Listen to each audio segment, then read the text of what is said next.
There we go. Welcome, SJW Cucks, to Geek Salad's movie review hangout from the Geek Salad Podcast. I'm Andy. I'm Mike. I'm Joe. I'm Katherine.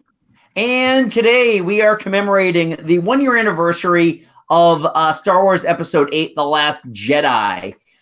This one has been a pretty big, controversial thing. Well, actually, Screen Rant had a pretty good way of describing it. The Last Jedi is a great Star Wars movie, but it destroyed the fandom. Ugh. Yeah, because, no one hates Star Wars more than a Star Wars fan. They say there's the true Scotsman fallacy. There's no truth. Well, I think it applies for there's an exception for Star Wars fans because. Now we all saw this together on the night before opening night, so we're very special indeed. Interestingly enough, we're actually recording this on the 3rd anniversary of Force Awakens. Yes. Ooh. Showed up on my time hop, which we also all saw together. I showed up in my time hop too. That was cool. Yeah, it's a good picture of us. Yeah. Good times, 2015. Such good times. Innocent. We were so innocent, so naive. We were so young and innocent. Full of hope. Yeah. 1,000 years ago. So we wanted to take just a little bit of time to discuss essentially the movie that may or may not have broken Star Wars, depending on where you stand on it. So I'm just going to ask a quick question to everybody, rapid fire here. Where does this sit in the 10 Star Wars movies that have been released? Where does this sit in your lineup? Jeez, you gotta give me more time. Oh, jeez, it's been a year, Mike. Well, no, I know, but I've never really considered it before. Okay, I have to defend myself with this, so I have my answer already. Yeah, I have my answer already. 3. I mean, it jumped up to a 2 for me. It's 2. What is it behind? Oh, Empire, and easily okay. Empire. Perfect. It's Empire, Last Jedi, The Force Awakens, and Rogue One. Okay. I liked Rogue One a little more, but it wasn't really a Star Wars movie as Star Wars movies go. It didn't have a central hero. It didn't have a single Jedi, so on and so forth, all that crap. But I liked it more, so it's a 3 for me. Okay. That makes sense. Thank you, Joe. Katherine. I don't know. I kind of want to go with 4 just because, it has to come behind. I still like The Force Awakens, in no particular order, Force Awakens, Empire, and Return of the Jedi. All right. Boo this woman. Jedi, really? You're crashing my party, honey. I am. Yeah. Stop showing him then. Mike, how about you? It's probably my number 5. Oh, wow. Wow. Okay. And I'm assuming it's behind all 3 of the original trilogy. The 3 original trilogy and The Force Awakens. Okay. Wow, even behind Return of the Jedi? Mike loves Return of the Jedi. I do. Behind New Hope? That's my favorite. That is my favorite. Hands down. It's my number 3, and it's only behind Empire and A New Hope. It's just that this movie does. All right. It's going to be hard for me to talk about this without having to refer back to a bunch of other recap videos and stuff that we have been listening to over the last year. Mainly the why is Last Jedi bad? Oh, God. Well, and a lot of them have to do. All right. So first of all, full disclosure: if you bring up SJW agenda, your argument is immediately rendered moot. Yeah. You have no interest in hearing anything about the movie or seeing how the movie progresses because, dare to believe that a woman, a black guy, and a male who is not of Caucasian descent are your 3 leads. Yep. So yeah, one of them I heard was like the people who love it, they love it because it's subversive and it's just subverts expectations. Duh. That's not a bad thing to move the story along where it's not just the, Han, Leia, and Luke, in old age, traversing the galaxy together, getting into adventures. I hate to reiterate. But if just taking away, if you divorce like the story, the actual story, in terms of filmmaking, this was artistry at its peak for Rian Johnson. For a guy, I mean, this is really his first blockbuster, really his only like third movie that he's ever made. Yeah. I mean, in terms of as on a technical level and for filmmaking, I mean, this was unlike any other Star Wars movie in the bunch. I mean, go ahead. I'm sorry. We're all cutting off. As far as like subverting the story, I hate to keep this argument's been brought before, but subverting the expectation and subverting the story is exactly what Empire Strikes Back did. Exactly.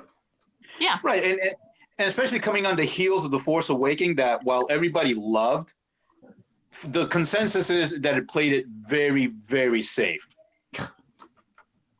I agree. I very much agree with that. And I think a majority of the fandom was primed and ready for something totally different, and Rian delivered on that. Rian Johnson delivered on a totally different story than what they were expecting. I feel like this movie is a bigger love letter to the original trilogy than Force Awakens, and much more so than the prequels. In terms of the callbacks, there are so many callbacks in this that are very subtle, and you almost don't pick them up on the first or second viewing.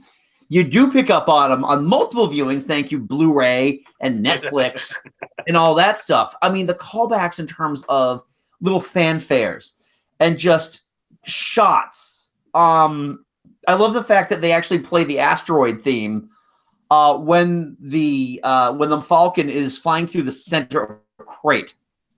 Oh, that's right. Yeah. Yep. Exactly. Yeah, that's right. It took you a while to remember that, but there's so much love that's put into this. I feel that it's insane to say that he's trying to kill Star Wars, or worse yet, Kathleen Kennedy's trying to kill Star Wars. Yeah. Star Wars was making her money. I don't think she's trying to kill it. The lady who's been George Lucas's and Steven Spielberg right-hand person since the early 80s. Yeah, she's going to ruin Star Wars. Yeah. I also hold that this movie has the second best lightsaber fight in Star Wars history. Now, are you which one are you counting? Are you talking about the throne room scene? Or are you talking about the the throne room scene against the Praetorian guards? Right. Now, technically speaking, that is not a lightsaber scene because God knows that is pointed out to me 1,001 times. But in terms of fight choreography, it may as well friggin' be one. Yeah, the only fight I hold it above that is Qui-Gon and Obi-Wan versus Darth Maul. Oh yeah, Duel of Fates is still going to win that battle hands down. Yeah. Yeah. I don't know. I'm trying to do this level-headed and not just be like, you're fucking insane.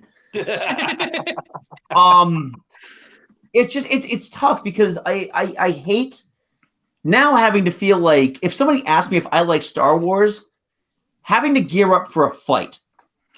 Yeah, you immediately go into a defensive crouch, right?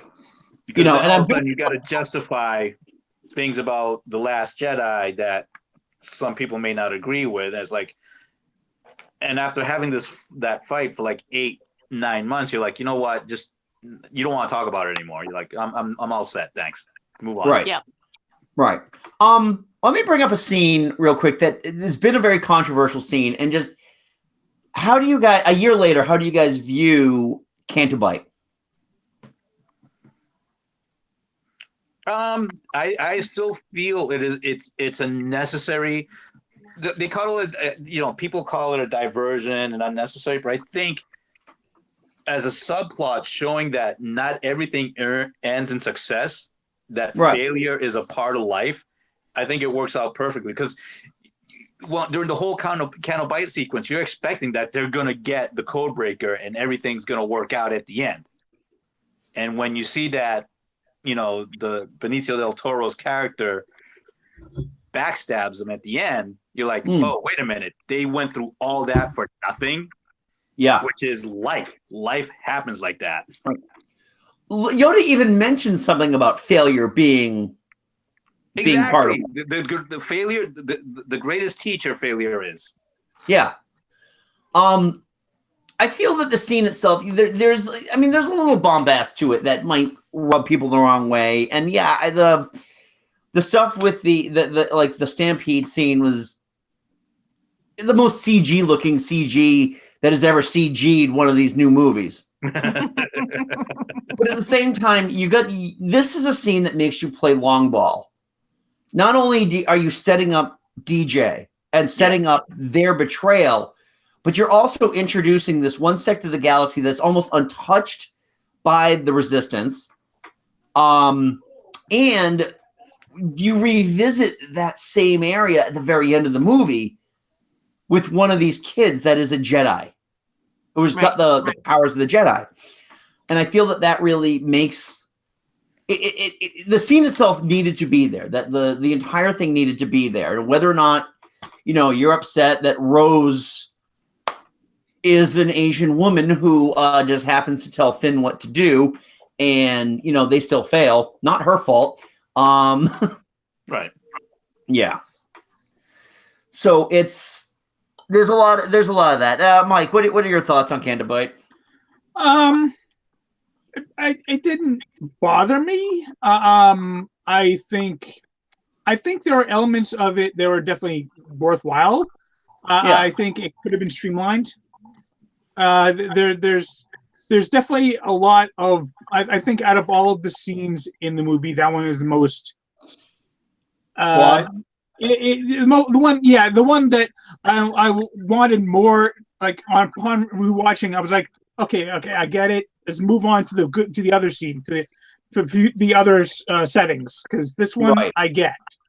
Yeah, it went on a little bit too long for me, but I do understand why they had it in there. Yeah.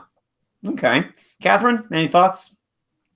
Nothing really unique. It definitely, you have to set the stage and set more of the world so that people understand that there's more to the universe than what's just, these guys and those guys. There's other people that are in the line of fire that don't have a stake. They have a stake, but they don't have a voice in the situation. Excellent. Also setting up the kids so that you can see that one of those kids that hears the story ends up having Jedi powers was definitely key. Right. Did your husband have a thought on this? We can drag him back over if you want. I sort of threw him over there. Yeah. Well, we don't have to. If he's comfy where he is, I don't want to bother him. I told him to be quiet, and now he's playing a game. Okay, that's good. Another thing that bothered a lot of people, Admiral Holdo. Oh God. All right. So first of all, were any of you guys upset over these transgressions? Luke tossing the lightsaber over his shoulder. No. I thought it was perfect. It gives you immediately. It gives you his mind state, the state of his mind, where he's at. He's like, right. No, I'm done. No more. The entire reaction is no, you're not getting me with this shit, and then he just walks off. And keep in mind too, because I know a lot of people lost their shit over it because. Well, how dare he treat that lightsaber like that? Don't you understand that lightsaber was this, and this? I'm like, that lightsaber brought him nothing but pain. Yeah. Up to and including the loss of his hand. That lightsaber killed younglings. Yep. Exactly. I'm sure when Luke saw the holotape of Anakin striking down the younglings, he's like, oh yeah, no, I really want to keep this thing. Yeah. All right. How about the fact that Admiral Akbar dies with no ceremony? I can tell you plenty of generals in history who have died without ceremony. Right. he died. He was sucked out. He's sucked into the vacuum of space. That's right, yeah. Yeah, exactly. Because I know a lot of people are upset because you're bringing us onto Vice Admiral Holdo. They felt that Akbar should have been the one to pilot the ship into the throne ship. Okay. Because sure. I don't think they'd be arguing that much if it was Mon Mothma that had. You see where I'm going with this? Yeah. Mon Mothma had about as big a part as Admiral Akbar, except she doesn't get a cool meme that can live on forever and ever. It's a trap. Yes. It's a trap, Andy. You're falling into the trap. So, yeah. It's a tarp.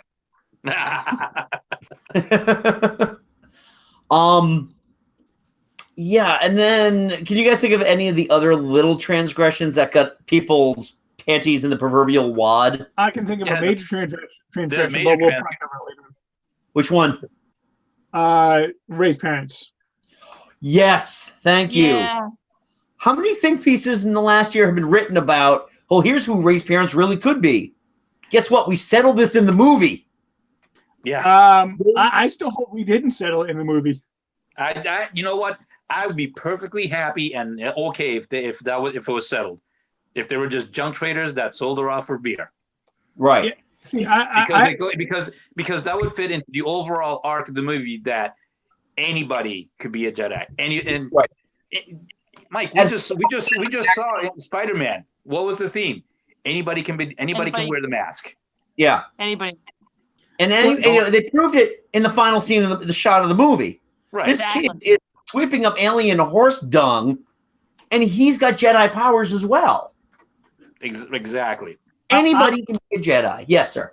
Yeah, I still hold, though, that the fact that whole scene really doesn't tell us anything because, one, basically Rey had already told herself that her parents weren't important. So that's what she believed. And Kyle was basically just telling her what she already believed. Whether or not what she believed was true or not is anyone's guess. I mean, I'd be fine if that was true, but I think there's enough wiggle room that if they wanted to adjust it later, they could. Yeah. Right. Doesn't need it. But at the end of the day, does it really matter? No. I mean, because we all did this. We all played our little game of who could Ray's parents be. And at the end of the day, I was fine with just being like, okay, they were nobody. I'm cool with that. You don't need to be anybody. It's funny. Everybody got pissed off at Ryan for it because he didn't follow their headcanon. Yep. When it was J.J. Abrams who set it up, and even J.J. said after The Force Awakens, it doesn't matter. Right. Yeah. J.J. Abrams himself said it doesn't matter. The story's about Rey. It's not about her parents. Right, exactly. And you can't move the story forward if everything is still the continuing story of the redemption of Anakin Skywalker. God, how many times can he be redeemed? Jesus. Right, exactly. I mean, it's not his fault that his grandson is insane. And I mean, what the interesting thing is, nobody's really complained about Kylo's story arc throughout the whole thing. Nope. They did complain about how he got to where he is at the end of Last Jedi. Oh God! The unceremonious death of Snoke. Oh, yep. Come on! 5 minutes of screen time. Yep, I wanted to know more. I was totally satisfied with Katherine, with your husband's theory that it was just he was the stormtrooper who bumped his head in A New Hope. That's why his face is all squished. Yes, exactly. Yes. He could see to him. Yeah, I didn't care. I thought it was actually pretty ballsy. I thought it was really ballsy to kill him off. Now, the other thing, too, is that storytelling doesn't work where once a character is dead, you cease to know anything more about that character. This is part 2 of a 3-part trilogy. I still think there was a story to be told, regardless that Snoke is not alive to tell it. Right. Well, there's a story to be told because there's 30 years between Return of the Jedi and The Force Awakens. Yeah. Jesus Christ. You don't think Disney's going to fill that time slot? You know, it's a shame we don't have like some kind of TV series coming to Disney Plus that. Oh wait, we do. Which, by the way, sounds more awesome. Which, by the way, sounds more awesome the more I hear about it. Yeah. I don't know how much. I don't know how much the Mandalorian is going to cover about Snoke's past, but still. Hey, apparently we're getting the classic bounty hunters. Dengar. I was going to say, don't tell Mike about Dengar because Mike C. he's all about Dengar. Okay, and then finally, the last like big controversial scene. The Luke and Kylo duel at the end of the movie. Oh, that was awesome. I thought that was brilliant. Really great. That is the most Jedi way. If you really wanted to be true to the Jedi ideal, that was the most Jedi way to do it. Yep. He's the keeper of the peace. He's not there as a warrior. You only use it in defense, not for attack. He shows up. And I think that it was amazing. You know, again, I'm giving Ryan total credit on this. Classic misdirection. Oh yeah. Unless you were really paid. I mean, it wasn't until like the second or third viewing where I noticed like the feet, Luke's feet wasn't moving the sand, and I was there was a guy in the theater when we saw it who caught it right away. Yeah, and we were talking about that during the while the credits were rolling. That was really cool. Yeah, but I mean, up to that point where Kylo comes at him and they just cut to the red, you know, just the red that his feet leave, and you're like, oh my god, he killed him, and nope. And the little brush of the shoulder. Oh, that was wonderful. That was awesome. 2018. So awesome. I think that was more Mark Hamill than it was Luke Skywalker, but right. But in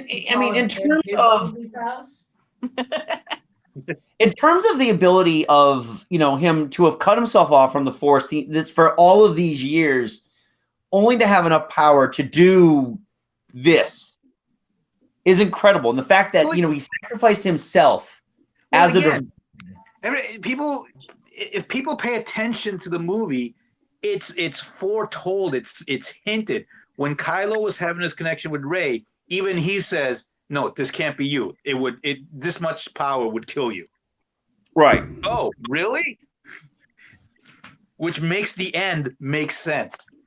Right. Yeah, and again, another thing too about the galaxy. Yeah.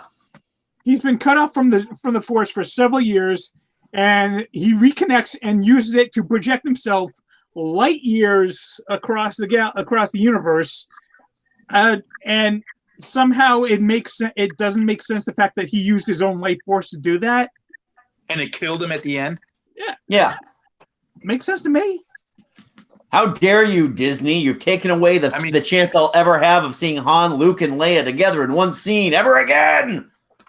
I mean, of course, it's okay that Snoke can somehow connect Rey and Kylo's minds over the span of the galaxy, but oh God, God forbid Luke projects himself across the galaxy. Right. Right. Well, I mean, the argument, the closest argument to home I have with that one is the work argument I've had, where it would have just been cooler, essentially, to watch Luke get gunned down. Just to come out there and just with the lightsaber, and then just fall in a hail of laser bolts. But then again, this is also the same person who mentioned that Luke should have also given his X-Wing fighter to Poe. Yes, I actually had to tell him what a red herring was. A 40-year-old X-Wing. Right. I did have to refer back to, I was like, do you know what a red herring is? The reason they showed that one thing, so you'd be like, oh, Luke got there because he got his X-Wing out. No. It's all it was there for. It was never leaving that bog. Yeah, it's a 40-year-old X-wing that's been underwater for several years. I don't think it's running. Hey, you know what, Poe? This doesn't have that awesome super jet that you had in the back of your last one. So, so yeah, I think we've kind of. And one last thing. What are your thoughts? Because one of the big complaints that even some supporters of The Last Jedi had was the comedy, especially like the beginning with Poe, between Poe and General Hux. But a lot of some people felt like it was too much on the nose comedy, or the comedy was kind of inappropriate for the situations. I personally, I loved it. I thought the comedy worked. But I thought it was fantastic. Given how dark we go, you need that comedy to keep you from just hating life. Right. Yeah. Not to mention the fact, too, Hux is kind of a joke. Yeah, he was set up as a joke in The Force Awakens. Right. And this is just the natural extension of that. Actually, I thought he was actually not too bad in the Force Awakens. I thought he had a purpose, and I did take a little issue. I thought they made him a little bit too much of a joke. I thought he could have been a little bit better than he was. I enjoyed a lot of the comedy. I thought it went a little bit too far for me. See, in The Force Awakens, I thought he was being set up as the joke, especially with the fire and brimstone spittle speech that he gave on Starkiller Base about the lies of the Republic. Yes, exactly. It's like, okay, tone it down a little bit there. Well, that was his Hitler moment. Right. I don't know. I didn't have a problem with any of the comedy at all. I mean, there were certain things that it's just like, okay, well, that's kind of impractical for the situation, but whatever. Like BB-8 shooting the coins out to subdue the guards. Yeah. It was kind of it was silly, but I'm not taking issue with it. Yeah, they gave him a reason to have, they put them in there so that he would have them to shoot out. And what else does he have for weapons? A lighter? Right, exactly. He manages to come in a pinch all the time, though. His death Zippo. Yeah. That's his thumb. That he gives high fives with. Yeah. Thumbs up. I didn't really have a problem at all with the comedy, especially because, as Katherine mentioned, it does go dark, and it goes very, very dark. I watched one of my childhood idols die on screen. Well, I mean, just the stakes of it are so high. As the movie goes along, you're seeing these resistance starships running out of fuel and blowing up, and then as they're trying to escape the crate, you're seeing each of these shuttles getting picked off one by one. Right. Yeah. When you at the end of the movie, you realize the entire resistance is in the Millennium Falcon, which is what, 11, 12 people. Yeah. Yeah. So 20 if you really squeeze. Right, but I mean, if throughout this whole movie, you're seeing the stakes are getting raised and raised and raised. You need that little outlet every so often, like, oh, okay, yeah okay, maybe things will work out. No, but hey. No, they don't, but Porgs! Porgs! And then there were porgs in there, and who doesn't love porgs? Porgs I are love life. porgs. And I do still to this day, that scene with Chewie and the porg. It's just perfectly roasted with his little feet hanging out. And he can't even take a bite of it without feeling guilty. Yeah. I love the fact that they do have a porg mascot at the end. Yes, exactly. Riding in the cockpit. That one stowaway, which was I don't think he was the only one. I mean, I truly do love this movie, and I just feel like you got to let the storytelling take over and not be upset that it's not three white dudes saving the galaxy anymore. Right, and another thing is you gotta temper your expectations. The problem was that with the time period between The Force Awakens and The Last Jedi, these people had so many theories, and they built up the story and they said, yeah, this is exactly how the story is going to play out. Well, you keep doing that, you're setting yourself up for expectation. I mean, for failure. Right. Yep. I mean, I'm excited for episode 9. I can't wait to see what JJ is going to do. But I have no expectations whatsoever about the story. I have no idea what's going to happen. And that's it. Right. I mean, we're recording this on Tuesday. I've heard rumors that tomorrow the trailer is coming out. They're gonna release the teaser. It's just a rumor, so I don't know. I've heard the same thing. I've been about hearing that for like a week and a half now. Yeah, but we haven't seen the Spider-Man Far From Home trailer yet either, though. I think we'll probably do for the Spider-Man Far From Home trailer first. You think? I think so too. Yeah. Well, I mean, Spider-Man Far From Home is June or July. Star Wars is December. Now. And plus, right now would be the perfect time to take advantage of what how great Spider-Man Into the Spider-Verse is doing. Yeah. Right. I agree. The hype going.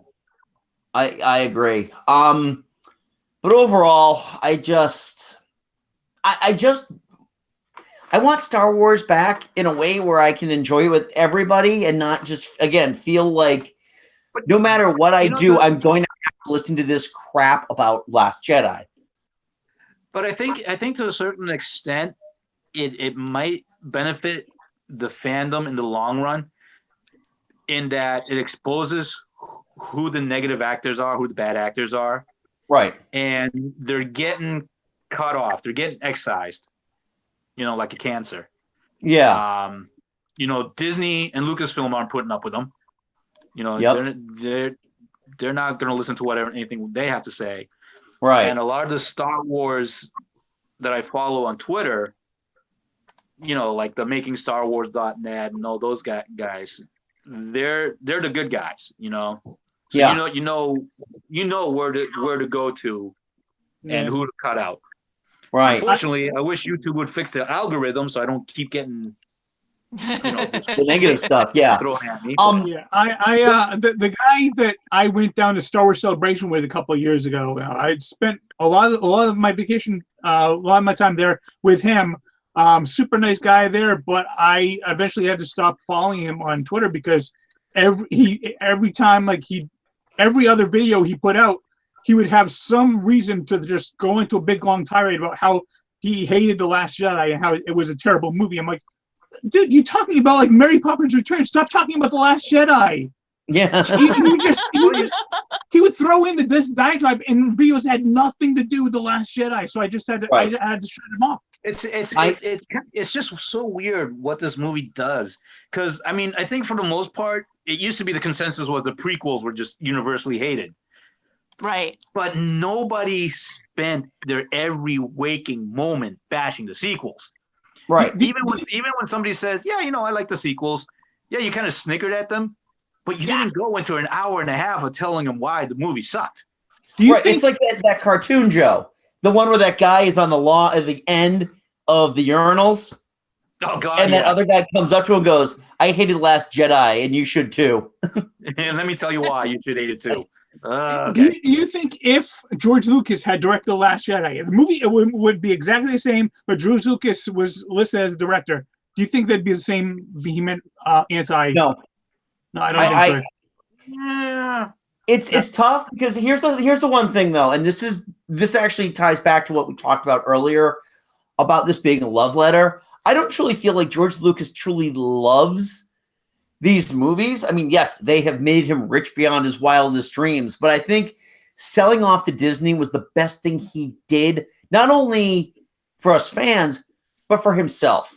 I really think that he just needed to cleave this and just be allowed to create other things without it having to come back to Star Wars.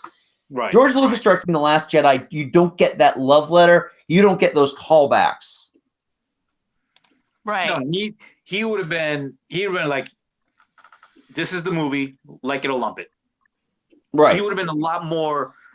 I mean, to Rian Johnson's credit, he'll engage with honest criticism of the movie. Right. George Lucas would not engage with honest criticism of the movie. Right. He would, regardless of where the fan was coming from in their criticism, he would just ignore it and tune it out and just not listen. Binks.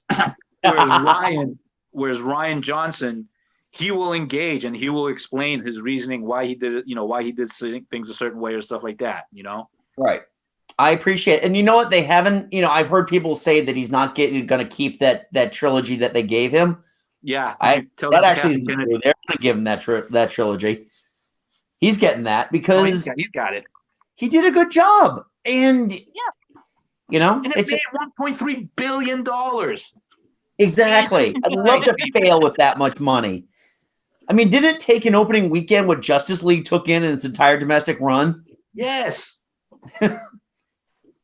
Jackasses. And that's speaking as someone that actually, in general, enjoyed Justice League. Yeah. Yes, Mike, we know. Yeah.